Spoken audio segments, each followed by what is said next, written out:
चलिए देखिए, जो आपकी अगली प्रश्नावली है वह आपका त्रिभुज है। क्या है आपका? त्रिभुज। तो जैसे ही मैंने आप लोगों के सामने लिखा त्रिभुज, तो आप लोगों के दिमाग में यह प्रश्न उठ गया होगा कि सर त्रिभुज किसे कहते हैं, त्रिभुज में कितनी भुजाएं होती हैं, कितने कोण होते हैं, कितने शीर्ष होते हैं और कितने प्रकार की होते हैं। तो ध्यान दीजिए, तो जैसे ही मैंने शब्द लिखा त्रिभुज, तो आप लोगों के दिमाग में पहला क्वेश्चन ये उठा कि त्रिभुज किसे कहते हैं। ऐसी आकृति जो तीन भुजाओं से घिरी हुई होती है उसे हम क्या बोलते हैं? त्रिभुज। इसी परिभाषा को दूसरे शब्द में कहा जाता है कि तीन भुजाओं से घिरी हुई आकृति को त्रिभुज कहते हैं, या बंद आकृति को क्या बोलते हैं? त्रिभुज। त्रिभुज में तीन शीर्ष होते हैं। मैंने इन तीनों शीर्षों का नाम लिखा ABC। शीर्ष का मतलब ये होता है जो कोने का पॉइंट होता है उसी को क्या बोला जाता है? शीर्ष। तो देखो, एक कार्नर यहाँ बन रहा है, एक कार्नर यहाँ बना, एक कार्नर यहाँ, तो तीन ही इसके कार्नर हो रहे हैं और कोई कार्नर हुआ। तो इसका मतलब मैं एक कह सकता हूँ कि इसके कितने शीर्ष हैं? तीन। यदि शीर्षों के नाम पूछे जाएं तो क्या नाम देंगे? ABC। यदि मैं A से लेकर के B तक आऊँ तो कैसी भुजा हमें मिल जाएगी? AB भुजा। यदि मैं B से लेकर के C तक जाऊं तो कैसी भुजा मिले, और यदि मैं C से लेकर के A तक जाऊं तो कैसी भुजा मिले। तो इसका मतलब ये है कि मैं कह सकता हूं कि तीन भुजाओं से घिरी हुई आकृति या तीन भुजाओं से बंद आकृति को त्रिभुज कहते हैं। त्रिभुज में तीन शीर्ष ABC होते हैं। त्रिभुज में तीन भुजाएं AB, BC तथा CA होते हैं या AC होते हैं। फिर ध्यान दीजिए, आप लोग देख रहे हैं कि ये जो दोनों भुजाएं हैं एक किसी बिंदु पे क्या कर रही हैं? झुक रही हैं। किसी बिंदु पे क्या कर रही हैं? झुक रही हैं। अर्थात यदि कोई व्यक्ति पूछता है कि त्रिभुज में कितने कोण होते हैं तो बताइएगा तीन। तो कोण का मतलब ये होता है कि दो भुजाओं के बीच बने झुकाव को क्या बोलते हैं? कोण। तो यहाँ पर देखो, झुकाव, मैंने किसकी बात कहा? झुकाव। तो यहाँ पर दो भुजाएं झुक रही हैं कि नहीं? तो यहाँ पर आपका कोण क्या बना? A। और यहाँ भी दो भुजाएं झुक रही हैं, क्या हो गया? यहाँ भी कोण B हो गया। और यहाँ पर कैसा कोण होगा? C। तो यदि कोई व्यक्ति पूछेगा कि कोण किसे कहते हैं तो बताइएगा दो रेखाओं के बीच बने झुकाव को कोण कहते हैं। जैसे मैंने कोई दो रेखा बनाया, एक मैंने AB रेखा बनाया, दूसरी मैंने BC रेखा बनाया, तो ये दोनों रेखाएं एक दूसरे को किसी बिंदु पे झुक रही हैं। तो इन्हीं झुकाव को ही क्या बोला जाता है? कोण। तो आपको ये मालूम चला कि त्रिभुज में तीन भुजाएं, तीन शीर्ष तथा तीन कोण होते हैं। अब इन तीनों कोणों का योग जो होता है, को दुनिया का कोई भी त्रिभुज रहेगा, जब हम उनके अंतः कोणों का योग करेंगे तो वह तीनों अंतः कोणों का योग जो होता है वह कितने के बराबर होता है? 180 अंश के बराबर होता है। कहने का मतलब ये है कि जो ये त्रिभुज के तीनों अंतः कोण हैं, इन तीनों का योग कितने के बराबर हम कर देंगे? 180 अंश के बराबर कर देंगे। अंतः का मतलब अंदर की तरफ वाला, अंतः का मतलब अंदर वाला। अब देखो, यदि मैं इसी BC रेखा को बाहर ऐसे बढ़ा दूं, यदि मैं BC रेखा को बिंदु D तक ऐसे बढ़ा दूं, तो देखो AC रेखा और CD रेखा किसी बिंदु पर झुके, तो यहाँ का जो कोण कहलाएगा ना, ये बहिष्कोण कहलाएगा। कैसा कोण कहलाएगा? बहिष्कोण का मतलब ये होता है ऐसा कोण जो त्रिभुज के बाहर बनता हो, अंदर ना बनता हो। अंदर जो बनेगा उसे अंतः कोण बनेंगे बोलेंगे, और जो बाहरी तरफ बनेगा उसे क्या बोलेंगे? बहिष्कोण। अब सवाल यह उठता है कि ये बहिष्कोण का लॉजिक क्या है? जो ये बहिष्कोण होता है ये त्रिभुज के दो अंतः कोणों के योग के क्या होता है, बराबर होता है। अर्थात यदि मैं इसका बहिष्कोण C लूं, कैसा कोण, ACD, और एक बिंदु हमेशा याद रखना, एक पॉइंट, कि जिस बिंदु पे कोण बनता है उसको हमेशा मध्य में लिखा जाता है। कहाँ लिखा जाता है? जैसे यदि हमें इसका नामकरण करना है कोण C का, तो C कहाँ आना चाहिए, मध्य में। या तो मैं A से शुरू कर दूं या तो मैं D से, तो इसका नामकरण क्या होगा, कोण ACD या कोण DCA। ये क्या कहलाया, बहिष्कोण कहलाया। इतनी बात समझ में आई? तो जो ये बहिष्कोण है, कोण ACD या कोण क्या, DCA, इसका जो बहिष्कोण होगा वह त्रिभुज के दो अंतः कोणों के योग के क्या होगा, अर्थात कोण A प्लस कोण B के क्या होगा, बराबर होगा। मैंने एक अल्फाबेट में नाम रख दिया। यदि हमें इसको दो दो अल्फाबेट में नाम रखना हो तो इन दोनों रेखाओं का झुकाव यहाँ बना, या तो यहाँ से शुरू कर दो या तो मध्य में आना चाहिए जिस बिंदु पे कोण बनेगा। तो कोण CAB या BAC, और इस कोण का नाम ABC या CBA, चाहे जैसा आप करेंगे। लेकिन खास बात ये ध्यान में रखना है कि जिस बिंदु पे कोण बनेगा उसको हमेशा मध्य में आना चाहिए। कहाँ आना चाहिए, मध्य में आना चाहिए। तो बहिष्कोण का आप लोगों ने लॉजिक समझा। अब इसके बाद आपका आता है कि त्रिभुज, सवाल यह उठता है कि सर त्रिभुज कितने प्रकार के होते हैं। त्रिभुज जो होते हैं मुख्य रूप से दो प्रकार के होते हैं। त्रिभुज मुख्य रूप से कितने प्रकार के होते हैं, दो प्रकार के। अब सवाल यह उठता है कि कौन कौन होते हैं, दो प्रकार के होते हैं। तो पहला आपका होता है त्रिभुज, भुजा के आधार पर त्रिभुज और कोण के आधार पर त्रिभुज।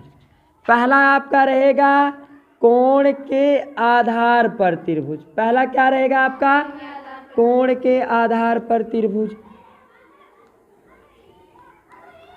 दूसरा आपका क्या होता है, भुजा के आधार पर त्रिभुज। ये आपका दूसरा पॉइंट है। दूसरा क्या है, भुजा के आधार पर त्रिभुज।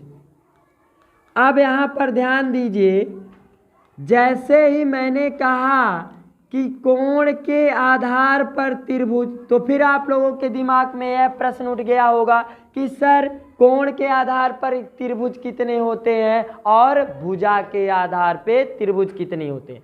ये अक्सर पूछे जाने वाला आपका सवाल है। ऐसे हम लोग कंफ्यूज रहते हैं कि कोई पूछता है कि त्रिभुज कितने प्रकार के होते हैं, तो पहले हम उससे पूछेंगे जो पूछेगा कि मुख्य रूप से बताना है कि कुल बताना है। यदि पूछेगा मुख्य रूप से, तो मुख्य रूप से केवल दो ही प्रकार के, कोण के आधार पर त्रिभुज, भुजा के आधार पर त्रिभुज। अब सवाल यह उठा कि कोण के आधार पर त्रिभुज कितने होते हैं, तो कोण के आधार पर त्रिभुज 3 होते हैं। और वह कौन कौन होते हैं, पहला आपका होता है न्यून कोण त्रिभुज। पहला आपका क्या होता है, न्यून कोण त्रिभुज। दूसरा आपका होता है समकोण त्रिभुज। दूसरा आपका क्या होता है, समकोण त्रिभुज। तीसरा जो होता है आपका वह अधिक कोण त्रिभुज होता है। तीसरा क्या होता है, अधिक कोण त्रिभुज होता है आपका। अब देखो मैंने बताया जैसे ही कि कोण के आधार पर त्रिभुज 3 होते हैं, तो मैंने बताया 3 का नाम न्यून कोण त्रिभुज, समकोण त्रिभुज, अधिक कोण त्रिभुज। फिर आप लोगों के दिमाग में प्रश्न ये उठ गया कि सर न्यून कोण त्रिभुज किसे कहते हैं। ऐसा त्रिभुज जिसकी माप 90 अंश से कम हो उसे हम क्या बोलेंगे, न्यून कोण त्रिभुज बोलेंगे। कहने का मतलब ये है कि आपके पास कोई भी त्रिभुज इस प्रकार का बना दिया गया है और ऐसे त्रिभुज बना करके आपसे पूछ लिया जाएगा, बताइए कि त्रिभुज ABC कैसा है, न्यून कोण है कि समकोण है कि अधिक। मैंने यहाँ पर लिख दिया 23 अंश। अब यहाँ पर मैंने लिख दिया 23 7 30, 30 और 80, 110, 110 और 70 आपका कितना हो गया 180। मतलब हमें ऐसा बनाना है त्रिभुज कि इन तीनों का योग किया जाए तो वह आपका 180 अंश के बराबर हो। देखो 23 7 30, तो 30 में 80 जोड़ोगे कितना होगा 110, और 110 में 70 को जोड़ोगे। अब इस त्रिभुज की माप देखिए, तीनों जो माप है ना ये क्या है 90 अंश से कम है, तो ऐसे त्रिभुज को क्या बोला जाएगा न्यून कोण त्रिभुज। ये आपके जब आप लोग सरकारी नौकरी की तैयारी करेंगे तो यहाँ से त्रिभुज से आपका बहुविकल्पी में 1 नंबर का आता है कि बताइए दी गई आकृति में कैसा त्रिभुज है। तो ये आप लोगों ने समझा न्यून कोण त्रिभुज किसे कहते हैं। दूसरा आता है समकोण त्रिभुज, जिसको आपने बहुत अच्छी तरह से समझा है, क्लास आपका 4 से लेकर के 9th तक बताया गया। ऐसा त्रिभुज जिसकी एक भुजा 90 डिग्री का कोण बनाती हो उसे हम क्या बोलेंगे समकोण त्रिभुज बोलेंगे। कहने का मतलब ये है दुनिया का कोई भी त्रिभुज बनाया गया है, यदि उसकी एक भुजा 90 डिग्री का एक कोण बना दी, एक किसका चिन्ह है 90 डिग्री का, यदि इसकी एक भुजा 90 डिग्री का कोण बना दी तो क्या बोलेंगे समकोण त्रिभुज। तीसरा आपका आता है अधिक कोण त्रिभुज। अधिक कोण त्रिभुज का मतलब ऐसा त्रिभुज जिसकी माप 90 अंश से अधिक हो लेकिन 180 अंश से क्या हो कम हो, उसे हम क्या बोलेंगे अधिक कोण त्रिभुज बोलेंगे। मतलब जो त्रिभुज दिखेगा ना वह हमेशा 90 अंश से अधिक दिखेगा और 180 अंश से कम, तो उसे कैसा त्रिभुज हम बोलेंगे अधिक कोण त्रिभुज बोलेंगे। इतना कॉन्सेप्ट क्लियर हुआ। ये तो था कोण के आधार पर त्रिभुज। अब आता है भुजा के आधार पर त्रिभुज। भुजा के आधार पर त्रिभुज जो होते हैं वह 3 होते हैं। कौन कौन समबाहु त्रिभुज। क्या होता है समबाहु त्रिभुज। जैसे ही मैंने लिखा समबाहु त्रिभुज, फिर आप लोगों के दिमाग में प्रश्न उठा होगा कि समबाहु त्रिभुज क्या होता है। तो ध्यान दो, ऐसा त्रिभुज जिसकी सभी भुजाएं आपस में बराबर हों उसे हम क्या बोलेंगे समबाहु त्रिभुज। जैसे मैंने ए बी सी बनाया तो ए बी बराबर बी सी, बी सी बराबर सी ए, तो एक ऐसा त्रिभुज हो गया। दूसरा होता है समद्विबाहु त्रिभुज। समद्विबाहु त्रिभुज का मतलब ऐसा त्रिभुज जिसकी 2 भुजाएं केवल आपस में समान हो, तीसरी समान ना हो, उसे हम क्या बोलेंगे समद्विबाहु त्रिभुज। जैसे ए बी बराबर ए सी है, जितना लंबा ए बी है उतना ही लंबा ए सी, तो क्या बी सी के बराबर है ये। कहने का मतलब समद्विबाहु त्रिभुज में 2 भुजाएं बराबर मिलेंगी, तीसरी भुजा बराबर। जो तीसरा होता है विषमबाहु त्रिभुज। विषमबाहु त्रिभुज का मतलब ऐसा त्रिभुज जिसकी सभी भुजाएं अलग अलग हों, भिन्न भिन्न हों, उसे हम क्या बोलेंगे। जैसे मैंने एक भुजा यहाँ बनाया, एक भुजा यहाँ बनाया, एक भुजा यहाँ, क्या कोई भुजा समान दिखी नहीं दिखी। इसका मतलब इसकी सभी भुजाएं भिन्न भिन्न है, तो क्या बोलेंगे विषमबाहु। जैसे मैंने लिखा 2 3, यहाँ पर मैंने लिख दिया 4, क्या कोई भुजा आपस में समान मिली, तो एक ऐसा त्रिभुज हो गया विषमबाहु। मैंने समद्विबाहु का मतलब यदि ये 2 सेंटीमीटर है तो ये भी कितना होगा, और मैंने ये लिख दिया 1, तो एक ऐसा त्रिभुज हो गया समद्विबाहु। सम का मतलब होता है बराबर, द्वि का मतलब 2, बाहु का मतलब भुजा। ऐसा त्रिभुज जिसकी 2 भुजाएं आपस में बराबर हों उसे हम क्या बोलेंगे समद्विबाहु त्रिभुज। समबाहु त्रिभुज का मतलब ऐसा त्रिभुज जिसकी सभी भुजाएं आपस में समान हो। जैसे 5 सेंटीमीटर सभी भुजाएं हैं, तो देखो इसकी सभी भुजाएं आपस में क्या हो गई, तो ऐसे त्रिभुज को क्या बोलेंगे। अब कोई पूछता है कि त्रिभुज कुल कितने प्रकार के होते हैं, तो बताइएगा 3 कोण के आधार पे और 3 भुजा के आधार पे, तो कुल कितने हो गए 6। तो त्रिभुज कुल कितने प्रकार के होते हैं 6 होते हैं। प्रत्येक को अब मैंने आपको समझाया। इतना कॉन्सेप्ट क्लियर हुआ? तो जो आपकी प्रश्नावली 6.1 है वह आपका कैसी आकृति कह रहा है? समरूप आकृति। समरूप आकृति आपका कहा है। फिर उसके बाद आपका सर्वांगसम आकृति कहा है। तो ध्यान दीजिए, आप लोगों ने क्लास 9th में आप लोगों ने सीखा है कि सर्वांगसम किसे कहते हैं और कब समरूप। तो सर्वांगसम का नियम आप लोगों ने 9th तक पढ़ा है, लेकिन क्लास 10th में जो आएगा वह समरूप के नियम आएंगे। तो हम नियम अभी नहीं पढ़ रहे हैं, आकृतियों के बारे में पढ़ रहे हैं। किसके बारे में पढ़ रहे हैं? आकृतियों के बारे में पढ़ रहे हैं कि आकृति कैसे हम पहचानेंगे। सबसे मेन कॉन्सेप्ट यहाँ से बहुविकल्पी में 1 नंबर आपका दिलाने वाला बोर्ड के एग्जाम में सबसे महत्वपूर्ण, इस बात को आप समझिए। समरूप आकृति, यदि कोई व्यक्ति कहता है कि समरूप आकृति किसे कहते हैं तो बताइएगा ऐसी आकृति जिनका आकार समान होता है, जिनका आकार समान होता है तथा अमाप। अमाप का मतलब उनकी जो भुजाएं होती हैं वह भिन्न भिन्न हो, उन्हें हम क्या बोलेंगे? समरूप आकृति। कहने का मतलब ये है कि ऐसी आकृति जिनका आकार समान हो किंतु माप अलग अलग हो, उन्हें हम क्या बोलेंगे? समरूप आकृति बोलेंगे। जैसे मैंने बनाया वृत्त, मैंने वृत्त बनाया 1 सेंटीमीटर का, मैंने 1 सेंटीमीटर की त्रिज्या वाला वृत्त बनाया।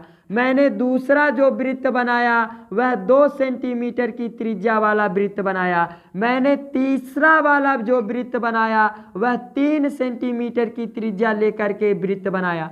अब देखो आप लोग यहाँ पर मैंने समरूप आकृति का परिभाषा क्या बताया? ऐसी आकृति जिनका आकार समान हो किंतु माप भिन्न भिन्न हो, उन्हें हम क्या बोलेंगे? समरूप आकृति। देखो आकार, आकार का मतलब ए भी आपका वृत्त है, ए भी आपका वृत्त है, ए भी आपका वृत्त है। तो आकार इनका क्या हो गया? समान हो गया। किंतु माप देखो, माप यहाँ 1 सेंटीमीटर का, तो दूसरा 2 सेंटीमीटर का, तीसरा, तो इनकी माप क्या हो गई? अलग अलग हो गई।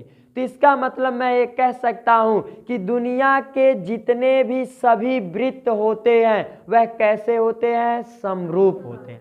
यदि आप लोगों के विकल्प में ऐसे आएगा कि सभी वृत्त होते हैं तो क्या होते हैं? सभी वृत्त समरूप होते हैं।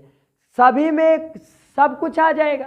कोई 1 सेंटीमीटर का होगा, कोई 2, कोई 10, कोई 5 सेंटीमीटर का होगा, तो माप क्या हो जा रहा? अलग अलग। लेकिन आकार क्या हो रहा? समान ही हो रहा कि ये भी वृत्त, वो भी वृत्त, वो भी वृत्त। अब देखो सभी जो वर्ग होंगे वो भी आपके क्या होते हैं? समरूप होंगे। कि वर्ग का मतलब ये है कि ऐसी आकृति जिनकी सभी भुजाएं आपस में बराबर हों उसे हम क्या बोलते हैं? जैसे मैंने वर्ग बनाया 1-1 सेंटीमीटर का, मैंने कोई दूसरा वर्ग बना दिया 2-2 सेंटीमीटर का, कोई मैंने तीसरा वर्ग बना दिया 5-5 सेंटीमीटर का मैंने वर्ग बना दिया। तो इसका मतलब मैंने ये देखा कि इनका आकार समान है किंतु माप अलग अलग है, उन्हें हम क्या बोलेंगे? समरूप आकृति बोलेंगे। कहने का मतलब सभी वृत्त कैसे होते हैं? समरूप आकृति होते हैं। सभी वर्ग कैसे होंगे? समरूप आकृति। सभी आयत कैसे होंगे? समरूप आकृति। सभी चतुर्भुज कैसे होंगे? समरूप आकृति होंगे। आई बात समझ में? अब ध्यान दो, ये तो मैंने समरूप आकृति के बारे में पढ़ा। अब दूसरा आपका आता है सर्वांगसम आकृति। क्या आता है? सर्वांगसम आकृति। सर्वांगसम आकृति किसे कहते हैं? इसको ध्यान से समझिए। ऐसी आकृति जिनका आकार तथा माप दोनों समान हो उनको हम क्या बोलेंगे? सर्वांगसम आकृति बोलेंगे। जैसे मैंने यहाँ पर लिखा, मैंने क्या लिखा? मैंने कोई त्रिभुज बनाया और इस त्रिभुज का नाम मैंने दिया ए बी सी।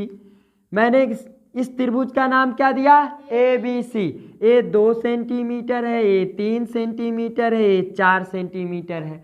फिर मैंने कोई दूसरा त्रिभुज बनाया और ये दूसरे त्रिभुज का मैंने क्या दिया यहाँ पर? ए आपका मैंने दूसरा त्रिभुज दिया पी क्यू आर। ए 2 सेंटीमीटर, ए 3 सेंटीमीटर, ए 4 सेंटीमीटर। यहाँ का कोण मैंने ले लिया, यहाँ का कोण मैंने 75 डिग्री ले लिया। यहाँ का कोण मैंने कितना ले लिया? 85 डिग्री ले लिया। तो 8 7 15 1 16, यहाँ का मैंने 20 डिग्री ले लिया। ए भी आपका 75 डिग्री, ए भी आपका 85 डिग्री, ए भी आपका 20 डिग्री।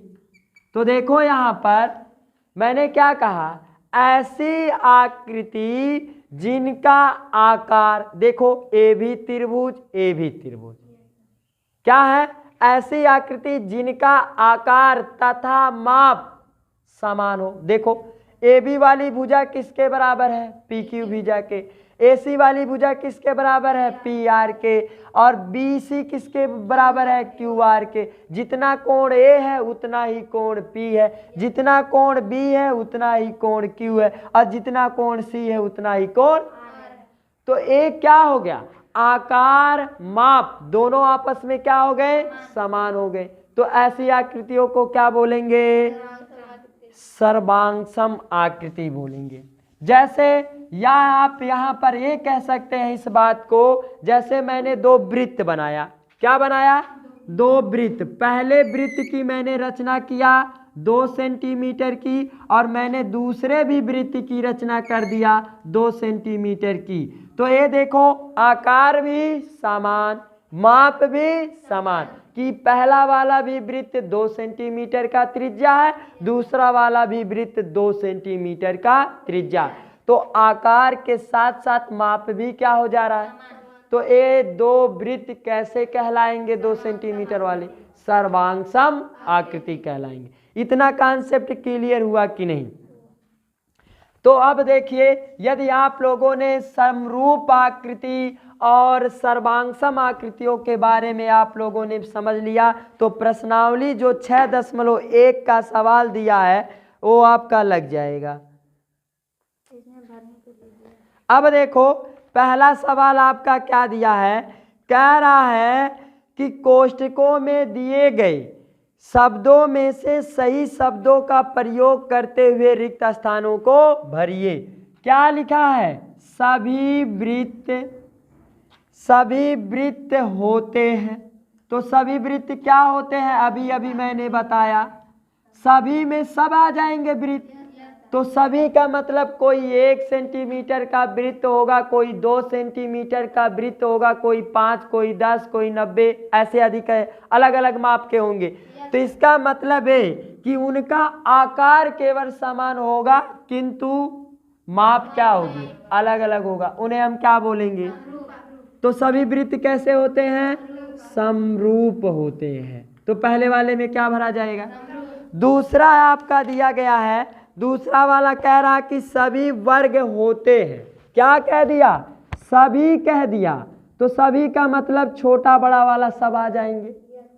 तो वर्ग का मतलब ये हो गया है आपका कि जितनी जैसी आकृति पहले वाले वर्ग की होगी उसी प्रकार दूसरे वाले भी वर्ग की बनेगी। तो इसका आकार केवल समान होगा किंतु माप अलग अलग होगी। तो उन्हें हम क्या बोलेंगे? समरूप आकृति। तो सभी वर्ग क्या होते हैं? समरूप होते हैं। अब यहाँ पर देखो तीसरा वाला सवाल कह रहा है कि सभी त्रिभुज समरूप होते हैं। कह दिया है सभी त्रिभुज समरूप होते हैं। इस पे आप स्टार लगा लो। बोर्ड के एग्जाम में सबसे अधिक पूछे जाने वाला इस प्रश्नावली का यही सवाल है कि सभी त्रिभुज समरूप होते हैं। मतलब सभी त्रिभुज एक कह दिया है कि समरूप होते हैं। अब कौन समरूप होता है, अब हम उसको पता करेंगे। तो ध्यान दीजिए आप लोगों ने पढ़ा कि समरूप कब होता है? जब उनके आकार समान हो किंतु माप अलग अलग हो। उन्हें हम क्या बोलेंगे? समरूप आकृति बोलेंगे।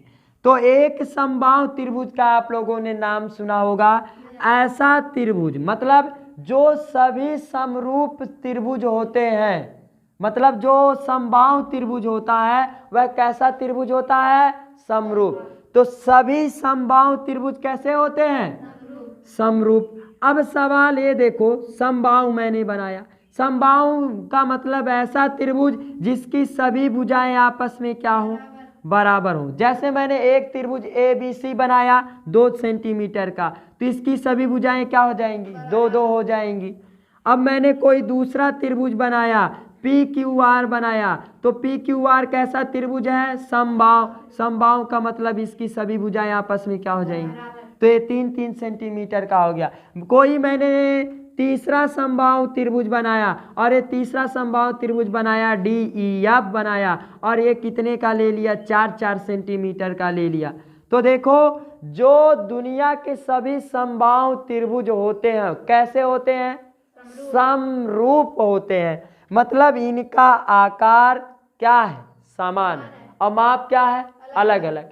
लेकिन इसमें सबसे महत्वपूर्ण क्वेश्चन ये उठता है कि समबाहु के साथ साथ समद्विबाहु भी दे देता है, समद्विबाहु के साथ साथ समबाहु भी देगा। ऐसे आपका 2 ऑप्शन में दे देगा, क्या भरा जाएगा। तो सभी व्यक्ति ये करेंगे, सभी विद्यार्थी, कि समद्विबाहु त्रिभुज का मतलब ऐसा त्रिभुज जिसकी 2 भुजाएं आपस में समान हो, तीसरी समान ना हो। जैसे मैंने तो कोई त्रिभुज बनाया समद्विबाहु त्रिभुज ABC, यदि ये 2 है तो ये भी कितना होगा, क्योंकि समद्विबाहु। तीसरी मैंने क्या ले लिया, 1। अब यहाँ पर देखो कोई मैंने दूसरा समद्विबाहु त्रिभुज बनाया, मैंने यहाँ पर दूसरा समद्विबाहु त्रिभुज PQR बनाया, ये आपका मैंने 3 लिया तो ये भी 3 होगा, क्योंकि समद्विबाहु का मतलब 2 भुजाएं आपस में बराबर। इसको मैंने ले लिया 2 सेंटीमीटर का। देखो कितना आपका आश्चर्यजनक की बात है कि सर मैं इन दोनों में से किसी को भी भर सकता था। ध्यान दो, कहने का मतलब ये है कि मैंने कहा कि सभी त्रिभुज समरूप होते हैं, ये तो सही है कि सभी त्रिभुज समरूप होते हैं, क्योंकि उनकी माप अलग अलग होंगी लेकिन आकार समान ही रहेगा। लेकिन यहाँ पर देखो सवाल यह उठता है कि समद्विबाहु त्रिभुज को क्यों नहीं भरा गया, क्यों समबाहु त्रिभुज को कहा जा रहा है। ये सबसे खास बात है, इसको आप समझो। समबाहु त्रिभुज का मतलब ये होता है ऐसा त्रिभुज जिसकी सभी भुजाएं आपस में बराबर हों तथा सभी कोण भी आपस में क्या होते हैं, उसे हम क्या बोलते हैं, समबाहु त्रिभुज। मतलब समबाहु त्रिभुज का जो प्रत्येक कोण होता है वह कितने अंश का होता है, 60 अंश का ही होता है। ये भी 60 अंश का हो गया, ये भी 60 अंश का हो गया, ये भी 60 अंश का। माप अलग हो सकता है लेकिन कोण क्या होगा, समान ही होगा। लेकिन समद्विबाहु त्रिभुज का देखो, कोई आपका 30 डिग्री का बना के देगा, कोई आपका 45 डिग्री का, ऐसे 45 का बना देगा, ये 30 का है, ये कोई 25 का बना दिया। अरे मान लो आपका कोई मतलब योग, ऐसा इनको सेटिस्फाई किया जाता है कि मतलब योग करने पर 180 अंश आए। जैसे योग करेंगे 45 90 में 30 जोड़ा तो 120 हुआ। तो लिखना गलत, मैंने एक समझाने के तौर पर के लिया है, लेकिन तीसरा वाला मान क्या होगा, 90 होगा।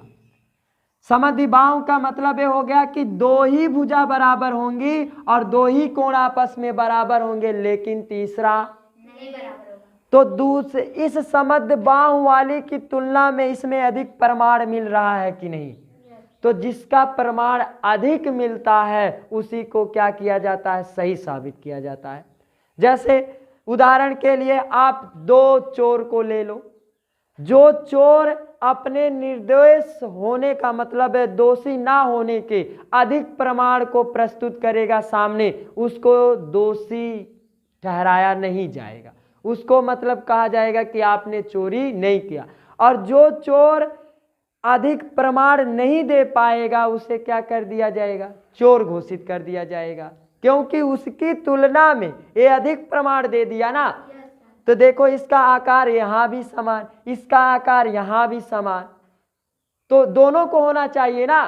किंतु इसी समद्विबाहु की तुलना में समबाहु त्रिभुज अधिक प्रमाण दे रहा है कि नहीं, क्योंकि इसके प्रत्येक कोण 60 अंश। अब ये तीनों कोण हमेशा 60-60 अंश, तो माप सभी में क्या आ गया, बराबर बराबर आ गया। माप का मतलब आकार ये आ जाएगा कि इसका आकार 60 डिग्री, इसका आकार 60 डिग्री, इसका आकार 60 डिग्री। लेकिन यहाँ पर समद्विबाहु वाले का मतलब कोई 45 का बना देगा, तो कोई 60 का बना देगा, कोई 120 का बना देगा, तो क्या इनका माप आकार समान होगा? क्योंकि छोटा बड़ा हो जाएगा। आई बात समझ में? तो इसकी तुलना में सबसे अधिक कौन है? समबाहु त्रिभुज। सबसे महत्वपूर्ण इस प्रश्नावली का बहुविकल्पी का सवाल। इस पे स्टार आप लगा लेना। तो इसमें आपका क्या भरा जाएगा कि सभी त्रिभुज की जब बात कहेगा कि सभी त्रिभुज समरूप होते हैं, तो क्या भरा जाएगा? समबाहु त्रिभुज भरा जाएगा।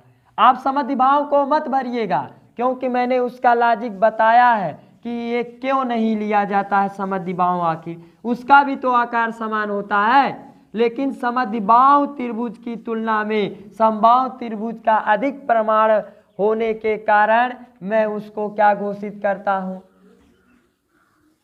समरूप घोषित कर दिया कि सभी समबाहु त्रिभुज कैसे होते हैं? समरूप होते हैं। अगला देखो, कह रहा कि सभी वर्ग होते हैं। अब आप लोग बताइए, सभी वर्ग का मतलब कोई छोटा है तो कोई उससे बड़ा, कोई उससे बड़ा, कोई उससे भी छोटा, तो आकार क्या रहेगा? वर्ग रहेगा कि पहला वाला भी वर्ग, दूसरा वाला वर्ग, तीसरा वाला वर्ग, तो आकार तो समान हो गया, लेकिन माप क्या हो गई? तूने क्या बोलेंगे? तो सभी वर्ग जो होते हैं कैसे होते हैं? और सर्वांशम कब होगा? जब आकार तथा माप दोनों समान होगा, तो समरूप भरा जा रहा है। फिर आपका तीसरा वाला दे दिया, कह रहा है कि भुजाओं की समान संख्या वाले दो बहुभुज कब हैं? समरूप होते हैं। इसको आप ध्यान से समझिए। बहुभुज का मतलब ऐसा त्रिभुज, ऐसी आकृति, त्रिभुज नहीं, बहुभुज। बहु का मतलब बहुत, भुज का मतलब भुजा, ऐसी आकृति जिसमें कई भुजाएं होंगी, उन्हें हम क्या बोलेंगे? बहुभुज बोलेंगे। बहुभुज का मतलब आप लोगों ने समझा? तो दो बहुभुज तभी समान होंगे जब इनके, कह रहा है, उनके संगत कोण होते हैं। क्या होंगे? संगत कोण बराबर। यदि संगत कोण बराबर आ जाएंगे दो बहुभुजों के, तथा उनकी समानुपातिक भुजाएं आपस में बराबर आ जाती हैं, तो हम क्या बोलेंगे? बहुभुज जो दो होंगे वे कैसे होंगे? समरूप होंगे। कहने का मतलब ये है कि दो बहुभुज समरूप कब होंगे? जब उनके संगत कोण क्या होंगे? बराबर होंगे, तथा उनकी संगत भुजाएं क्या होंगी? समानुपाती होंगी। तभी वह दो बहुभुज क्या कहलाएंगे? समरूप कहलाएंगे, अन्यथा नहीं कहलाएंगे। फिर देखो दूसरा जो सवाल दिया है, दूसरा सवाल क्या कह रहा है? निम्नलिखित युग्मों के दो भिन्न भिन्न उदाहरण दीजिए। मतलब दो अलग अलग उदाहरण देना है। और कैसी आकृति का? समरूप आकृति का। अब आप बताइए, दो ऐसी आकृतियों का उदाहरण दीजिए आप लोग कि जो दो अलग अलग आकृति हो। जैसे मैंने पहला वर्ग ले लिया तो दूसरा वाला वर्ग ना रहे। कहने का मतलब यदि मैंने वर्ग लिया तो दूसरा वाला वर्ग ना रहे, क्योंकि दो आकृति का है। देखिए क्या कह रहा है, निम्नलिखित युग्मों के दो भिन्न भिन्न उदाहरण, मतलब दो अलग अलग हमें उदाहरण देना है। समरूप आकृति, तो समरूप आकृति के दो उदाहरण कौन कौन? कि सभी वर्ग क्या कहलाएंगे? समरूप कहलाएंगे। और सभी वृत्त भी क्या कहलाएंगे? तो पहला में क्या लिखेंगे कि सभी वर्ग समरूप होते हैं। दूसरे में क्या लिखेंगे? सभी वृत्त समरूप होते हैं। फिर अगला देखो, ऐसी आकृति जो समरूप नहीं है। मैंने ले लिया आयत और वर्ग, नहीं मैंने ले लिया वृत्त और आयत ले लिया। अब ये बताओ वृत्त और आयत का ये समरूप है? नहीं है। तो इसका मतलब ये आकार क्या हो गया? अलग अलग हो गया। अब मैंने समरूप में बताया कि यदि मैंने दो वृत्त लिया, पहला वृत्त लिया 2 सेंटीमीटर का, दूसरा वाला वृत्त लिया 3 सेंटीमीटर का, तो इनका आकार क्या हो गया? तो क्या बोला जाएगा? समरूप। तो दो उदाहरण पहले वाले में देंगे समरूप आकृति में कि पहली वृत्त का रचना मैंने 2 सेंटीमीटर का, 2 सेंटीमीटर की त्रिज्या और 3 सेंटीमीटर की त्रिज्या, ये अलग अलग हो गए माप इनके। और ऐसी आकृति जो समरूप नहीं है तो मैंने वर्ग ले लिया, आयत ले लिया और वृत्त ले लिया, क्या इनके दोनों के आकार समान है? नहीं। तो ये दोनों उदाहरण किसके कहलाएंगे? समरूप नहीं है। इतनी बात क्लियर हो गई।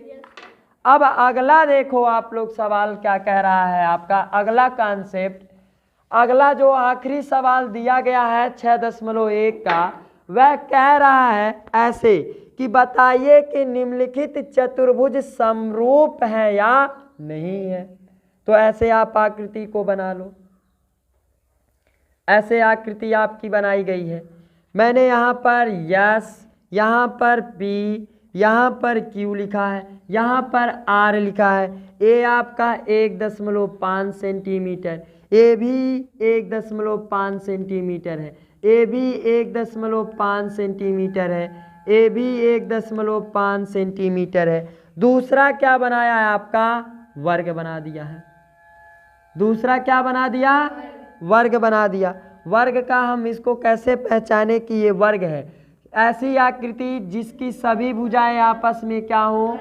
बराबर हो, उसे हम क्या बोलेंगे? वर्ग बोलेंगे। और वर्ग के जो प्रत्येक कोण होते हैं वह समकोण होते हैं, अर्थात 90 डिग्री के होते हैं। अब इन दोनों आकृतियों को ध्यान से देखो, क्या इनके आकार समान है? ये टेढ़ा है और ये क्या है? तो इनके आकार क्या हो गए? अलग अलग हो गए। तो इस कारण यह समरूप नहीं है। समरूप का मतलब इनका आकार समान होना चाहिए। आई बात समझ में? तो ये 6.1 की प्रश्नावली आपकी समाप्त हो गई।